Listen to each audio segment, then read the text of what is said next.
Hello അസ്സലാമലൈക്കും welcome back to my channel. നമ്മുടെ ചാനലിലെ പുതിയൊരു വീഡിയോയിലേക്ക് എല്ലാവർക്കും സ്വാഗതം. അപ്പോൾ ഞങ്ങൾ ഈ ഒരുങ്ങി പോകുന്നത് കണ്ടപ്പോൾ തന്നെ പിടികിട്ടിയിട്ടുണ്ടാവും ഇന്ന് വീട്ടിലത്തെ കാര്യങ്ങളൊന്നും അല്ല എന്നുള്ളത് അല്ലേ. അപ്പോൾ അതൊന്നുമല്ല, ഇന്ന് നമ്മുടെ എൻ്റെ ആങ്ങളുടെ വൈഫ് പ്രസവിച്ച കാര്യമൊക്കെ ഞാനൊരു വീഡിയോയിൽ പറഞ്ഞിട്ടുണ്ടായിരുന്നു. അപ്പോൾ കുട്ടീൻ്റെ മുടി കളച്ചിലിൻ്റെ ദിവസമാണ് കേട്ടോ. ഇന്ന് 15ആണ്. അപ്പം ഇന്ന് മുടി കളയാമെന്ന് വിചാരിച്ചിട്ട് അങ്ങനെ പോയിക്കൊണ്ടിരിക്കുകയാണ്. അപ്പം ഞാൻ കഴിഞ്ഞ വീഡിയോയിൽ പറഞ്ഞിട്ടുണ്ടായിരുന്നു ഞാൻ എൻ്റെ വീട്ടിലാണ് ഉള്ളത് എന്നുള്ളത്. അപ്പോൾ രാവിലത്തെ എല്ലാ കാര്യങ്ങളൊക്കെ കഴിഞ്ഞ് രാവിലെ ഒരു 8:30 ഒക്കെ ആയപ്പോൾ തന്നെ ഞങ്ങൾ വീട്ടിൽ നിന്ന് ഇറങ്ങിയിട്ടുണ്ടായിരുന്നു.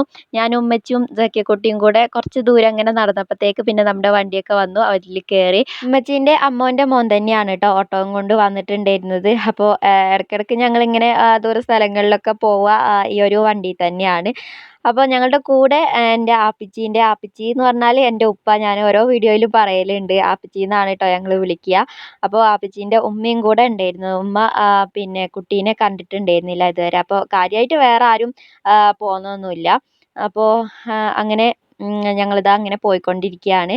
പിന്നെ എന്നും ഞാൻ പറയുന്നത് പോലെ തന്നെ വീഡിയോക്ക് ഒരു ലൈക്ക് തരിക. അതുപോലെ തന്നെ ആരെങ്കിലുമൊക്കെ സബ്സ്ക്രൈബ് ചെയ്യാതെ കാണുന്നവരുണ്ടെങ്കിൽ ഒന്ന് സബ്സ്ക്രൈബ് ചെയ്ത് സപ്പോർട്ടും കൂടെ ചെയ്യുക കേട്ടോ. പിന്നെ ഇപ്പോൾ ഞങ്ങൾ വഴിയിൽ ഇറങ്ങിയിട്ട് കുട്ടിക്ക് കരിവളയും ചരടും അങ്ങനത്തെ എന്താ കൊച്ചിയോ വലംപിരി ഇടംപിരി എന്നൊക്കെ പറയൂലേ, ആ ഒരു സംഭവമൊന്നും കിട്ടിയിട്ടുണ്ടായിരുന്നില്ല. അപ്പോൾ അതൊക്കെ വാങ്ങാൻ വേണ്ടിയിട്ട് കയറിയിട്ടുണ്ടായിരുന്നു. അങ്ങനെ അതൊക്കെ കഴിഞ്ഞതാ ഞങ്ങൾ വീട്ടിലെത്തി. കുട്ടീൻ്റെ മുടി അങ്ങനെ കളഞ്ഞുകൊണ്ടിരിക്കുകയാണ്. ആൺകുട്ടിയാണ് കേട്ടോ.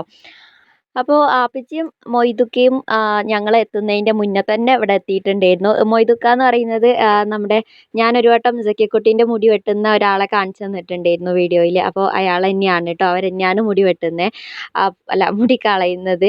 ഞങ്ങളുടെ വീട്ടിലുണ്ടായ എല്ലാ മക്കളുടെ മുടിയും അയാൾ തന്നെയാണ് കേട്ടോ കളയൽ. അപ്പോൾ എന്താ അങ്ങനെ ഇതാ മുടിയൊക്കെ ഇങ്ങനെ കളഞ്ഞുകൊണ്ടിരിക്കുന്നുണ്ട്. എല്ലാവരും നോക്കി ഇങ്ങനെ നിൽക്കുകയാണ്. നമ്മുടെ സക്കിയക്കുട്ടിയൊക്കെ ആകാംക്ഷയോടെ നോക്കി നിൽക്കുന്നുണ്ട്. അവൾ ആദ്യമായിട്ടാണ് കേട്ടോ കുട്ടികളെ മുടി കളയുന്നതൊക്കെ കാണുന്നത്. അപ്പോൾ അതിങ്ങനെ നോക്കി നിൽക്കുക. അപ്പം ഇടയ്ക്കിടയ്ക്ക് മൊയ്തുക്ക അവളെങ്ങനെ പേടിപ്പിക്കുന്നുണ്ടായിരുന്നു, നിൻ്റെ മുടിയും വെട്ടട്ടെ മൊട്ടടിക്കട്ടെ എന്നൊക്കെ പറഞ്ഞിട്ട്. അങ്ങനെ മുടി കളയലും പരിപാടികളൊക്കെ കഴിഞ്ഞ് പിന്നെ തൊട്ട മേലെ തന്നെയാണ് കേട്ടോ നാത്തൂൻ്റെ തറവാടുള്ളത്. അപ്പോൾ അവിടെയൊക്കെ കയറി അവിടെ ഒരു ഓളെ ഉമ്മാൻ്റെ ഉമ്മ ഉണ്ട്. അപ്പോൾ അവരെയൊക്കെ കണ്ട് ഇറങ്ങാമെന്ന് വിചാരിച്ചിട്ട് അങ്ങനെ അവിടെ കയറിയതാണ്. പിന്നെ ഇതാ ഞങ്ങൾ തിരിച്ചു പോകാൻ വേണ്ടിയിട്ട് നിൽക്കുകയാണ് കേട്ടോ. തിരിച്ചു പോകുന്ന സമയത്ത് ആങ്ങളേൻ്റെ 2 കുട്ടികളും കൂടെ ഞങ്ങൾ കൂട്ടിയിട്ടുണ്ടായിരുന്നു. ഉമ്മച്ചീനെ കണ്ടാൽ പിന്നെ അവർക്ക് കൂടെ വരാൻ വേണ്ടിയിട്ട് ഭയങ്കര ഇഷ്ടമാണ് കേട്ടോ. ഒരു അന്ന് മരുന്ന് കൊണ്ട് കൊടുക്കാൻ വേണ്ടി വന്ന ആ ഒരു വീഡിയോ അല്ലേ, അന്ന് തന്നെ അവർ കരഞ്ഞ് കരഞ്ഞ് എന്തൊക്കെയോ ആയിട്ട് ഇടങ്ങേറായും കൊണ്ടാണ് ഞങ്ങൾ തിരിച്ചു പോയിട്ടുണ്ടായിരുന്നത്. അപ്പോൾ ഇന്നെന്തായാലും കൊണ്ടുപോയിക്കോളാൻ പറഞ്ഞിട്ട് അങ്ങനെ കൂട്ടിക്കൊണ്ടുപോവുകയാണ്. അപ്പോൾ അതാ രണ്ടാളും ഒരുങ്ങി ഇറങ്ങിയിട്ട് ഞങ്ങളെക്കാളും മുന്നേ തന്നെ അവരിറങ്ങിയിട്ടുണ്ട് കേട്ടോ പോവാൻ. പിന്നെ അങ്ങനെ അവിടുന്ന് പോന്നു. പിന്നെ ഇതാ അവരെ വീട്ടിൽ നിന്ന് വരുന്ന അവിടെ ഒരു മക്കാമുണ്ട്, നമ്മുടെ കാട്ടിച്ചിറക്കൽ മക്കാമ് എന്ന് പറയും. അങ്ങനെ മക്കളൊക്കെ ഉള്ളതല്ലേ എല്ലാവർക്കും ഒന്ന് കയറിയിട്ട് പോവാമെന്നും പറഞ്ഞിട്ട് അങ്ങനെ എല്ലാവരും ഇവിടെ നിന്ന് ഇറങ്ങി യാസീനൊക്കെ ഓതിയിട്ട് പോവാണ്. അപ്പോൾ ഈ ഒരു ഇവിടെ ഉള്ളവർക്കൊക്കെ അറിയായിരിക്കും ഈ ഒരു മക്കാമിനെ കുറിച്ചിട്ട്. അപ്പോൾ ഈ ഒരു വഴിക്ക് വന്നാൽ അപ്പം എല്ലാവരും ഇവിടെ ഇറങ്ങിയിട്ടാണ് കേട്ടോ പോവുള്ളൂ. അപ്പം ഒരുപാട് നേർച്ചകളും കാര്യങ്ങളൊക്കെ ഇവിടെ ഉണ്ടാവലുണ്ട്. അങ്ങനെ അവിടെയൊക്കെ പോയി. പിന്നെ ഇവിടെയുള്ള ഒരു കുളം കണ്ടോ, ഈ കുളത്തിൽ നിന്ന് മേത്തൊക്കെ എന്തെങ്കിലുമൊക്കെ ഉണ്ടായിട്ടുണ്ടെങ്കിലൊക്കെ ഇവിടെ വന്ന് കുളിപ്പിക്കാനും അങ്ങനെയൊക്കെ ഇങ്ങനെ നേർച്ച ആക്കലൊക്കെ ഉണ്ട്. കൊതി കഴിഞ്ഞപ്പോഴത്തേക്ക് തന്നെ കുട്ടികൾക്കൊക്കെ മൂത്രമൊഴിക്കണം എന്നും പറഞ്ഞിട്ട് അങ്ങനെ ഞങ്ങൾ ടോയ്ലറ്റിലേക്കൊക്കെ പോയതാണ്. അങ്ങനെ അതും കഴിഞ്ഞു. പിന്നെ ഏകദേശം ഒരു മണിയൊക്കെ ആയിട്ടുണ്ട് കേട്ടോ. നല്ല വിശപ്പ് തുടങ്ങിയിട്ടുണ്ടായിരുന്നു.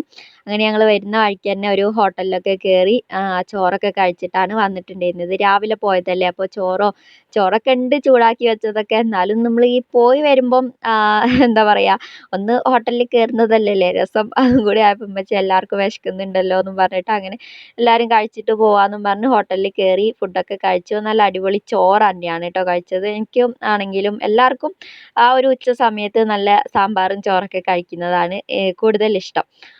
അങ്ങനെ അതൊക്കെ കഴിഞ്ഞതാ ആങ്ങളുടെ 2 മക്കൾക്കും പനിയായിരുന്നു. പനിയും ജലദോഷവും കഫക്കെട്ടൊക്കെ ആയിട്ട് അങ്ങനെ അവരെ കാണിക്കാൻ വേണ്ടി ഹോസ്പിറ്റലിൽ കയറിയതാണ്. നമ്മുടെ കമ്പളക്കാട് തന്നെയുള്ള ആരോഗ്യ എന്ന് പറഞ്ഞ ഹോസ്പിറ്റലാണ് കേട്ടോ. അപ്പോൾ കുട്ടികൾക്ക് വേണ്ടിയിട്ട് ഒരു പ്രത്യേക ഏരിയ തന്നെ അവിടെ ഉണ്ടാക്കിയിട്ടുണ്ട്. ഇതാ കുട്ടികൾക്ക് പ്ലേ ഏരിയയും എല്ലാം തന്നെ ഉണ്ട് കേട്ടോ. അവിടെയൊക്കെ പൂട്ടിയിട്ടുണ്ടായിരുന്നു. നമ്മുടെ കുട്ടികൾ പിന്നെ അതൊന്നും കണ്ടിട്ടില്ല. അവരവിടെ ഷീട്ട് കൊടുത്തിട്ട് അങ്ങനെ നിൽക്കുന്നുണ്ട്. അപ്പോൾ ആ സമയത്ത് ഞാൻ ജസ്റ്റ് അവിടേക്ക് ഒന്ന് ഇറങ്ങിയൊന്ന് വീഡിയോ എടുത്തതാണ്.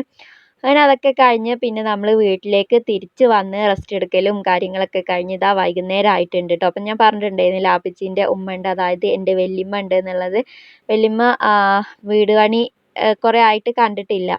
വാർപ്പിന് വന്നിട്ട് പോയതായിരുന്നു. അപ്പോൾ വീട് കാണാൻ പോകാമെന്നും പറഞ്ഞിട്ട് അങ്ങനെ അവിടേക്ക് ഇങ്ങനെ പോയിക്കൊണ്ടിരിക്കുകയാണ്. അപ്പോൾ ഓരോ ദിവസങ്ങളും ഇങ്ങനെ ഓരോന്നായിട്ട് അങ്ങനെ കഴിഞ്ഞു പോവുകയാണല്ലേ. സന്തോഷങ്ങളും ദുഃഖങ്ങളും സങ്കടങ്ങളും ഒക്കെ ആയിട്ട് ഓരോ ദിവസവും നമ്മളുടെ ഇതിങ്ങനെ കടന്നു പോയിക്കൊണ്ടിരിക്കുകയാണ്. അപ്പോൾ ഇന്നലെയും മിനിഞ്ഞാന്നും എനിക്ക് വീഡിയോ ഇടാൻ വേണ്ടിയിട്ട് പറ്റിയിട്ടുണ്ടായിരുന്നില്ല. ഞാൻ വീട്ടിലാണ്. വീട്ടിൽ നിന്ന് പിന്നെ കൂടുതൽ വീഡിയോ എഡിറ്റിംഗ് ഒന്നും നടക്കൂല. അപ്പോൾ ഇതാ നോമ്പൊക്കെ ആവാനായില്ലേ. എല്ലാവരും ദുആയിലൊക്കെ ഉൾപ്പെടുത്തണം കേട്ടോ. അപ്പോൾ ഇന്നത്തെ വിശേഷങ്ങൾ ഇത്രയൊക്കെ തന്നെയുള്ളൂ. വീഡിയോ എല്ലാവർക്കും ഇഷ്ടപ്പെട്ടു എന്ന് വിശ്വസിക്കുന്നു. ഇഷ്ടപ്പെട്ടാൽ ലൈക്ക് ചെയ്യുക, ഷെയർ ചെയ്യുക, സബ്സ്ക്രൈബ് ചെയ്യുക. നിങ്ങളുടെ അഭിപ്രായങ്ങളൊക്കെ കമൻ്റായിട്ട് അറിയിക്കുക. നെക്സ്റ്റ് നല്ലൊരു വീഡിയോയുമായി കാണുന്നത് വരെ it's me Arshitha. Bye, take care. അസ്സലാമു അലൈക്കും.